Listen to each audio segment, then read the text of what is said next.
रानी की कृपा से आए परिवार, दोस्त, सहकर्मी सब कुछ बहुत अच्छे हैं।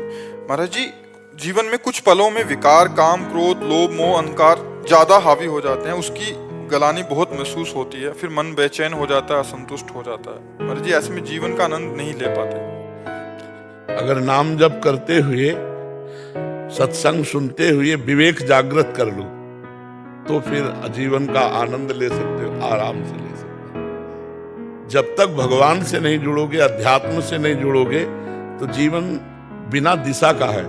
तो जैसे हमको ऐसे जंगल में प्रवेश हो जाए जहां हमको गली ही ना पता हो, तो अशांत रहेंगे ना। और एक आदमी है जिसके साथ गाइड है, जो जंगल का एक एक कोना जानता है, अब उसके साथ घूमेगा तो आनंद लेगा ना, वो घबराएगा थोड़ी। उसके साथ गाइड है, हमारे साथ भगवान है, और भगवान का रचा हुआ है संसार रूपी जंगल है। मैं नाम जप करता हूं, नाम जप के प्रभाव से मैं काम क्रोध आदि का सदुपयोग करता हूं। इनका दुरुपयोग और सदुपयोग है।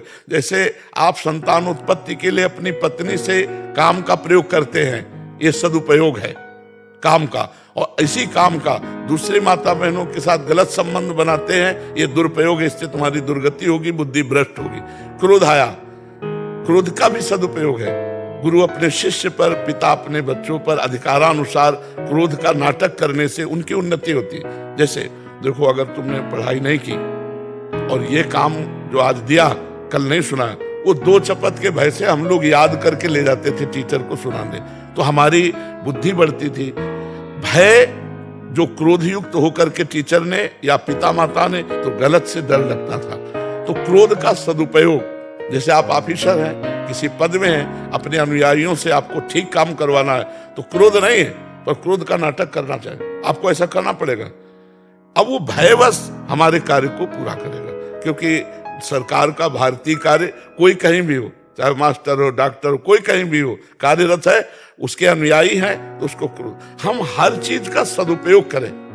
जैसे मोह है, केवल अपने बच्चे से मोह, तो दूसरे के बच्चे की हत्या करके अपने बच्चे को सोने का श्रृंगार पहनाने की तुम सोच सकते हो। अगर उसी मोह को विस्तार में फैला दो, पूरा भारत हमारा परिवार है। हर चीज का सदुपयोग है। जहर का भी सदुपयोग होता है। सांप काट खावे तो जहर का इंजेक्शन लगाओ, बच जाएगा। दमा आदि बीमारियों में ये जो धतूर आदि जहर है ना, शोध के वैद्य देते हैं तो काम कर देता। हर कोई चीज बुरी नहीं है, उसका प्रयोग बुरा या अच्छा है। तो काम क्रोधादि का जो हम दुरुपयोग किए हैं, वो पापाचरण हमारे मन को जलाएंगे। इसलिए हम नाम जप करें, सत्संग सुने और सही जगह सही प्रयोग करें। हमारे अंदर जो विकार है, अगर ये विकार ना होते तो सृष्टि ना बनती। काम कहते काम नष्ट हो जाए तो खत्म सृष्टि, काम से ही तो सृष्टि है। क्रोध खत्म हो जाए तो महत्व न रह जाए, शिक्षा देने का, उसका शासन करने का महत्व न रह जाए। मोह खत्म हो जाए तो परिवार का प्रेम ही नहीं रह जाएगा, समझो। लोभ खत्म हो जाए तो उन्नति ही नहीं होगी। ये सब चीजें जितनी बनी हैं, इनका सदुपयोग करने के लिए बना। हम लोग दुरुपयोग करते हैं, इसलिए दंडनीय हो गए। काम खत्म हो जाए ऐसा कैसे मनाया जा सकता है भाई? हम काम से ही उत्पन्न हुई है, सृष्टि काम से ही उत्पन्न हुई है।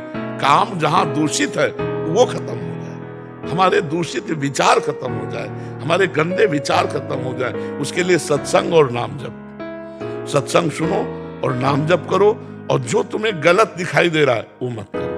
समझ रहे हो ना? आप करके देखो, फिर हमें बताना। और ये तभी सफल होगा जब भोजन शुद्ध होगा।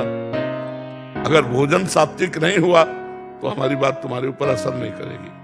सात्विक हृदय, सात्विक बुद्धि, तब सात्विक बातें समझ में आएंगी। उसके लिए सात्विक भोजन, सात्विक पेय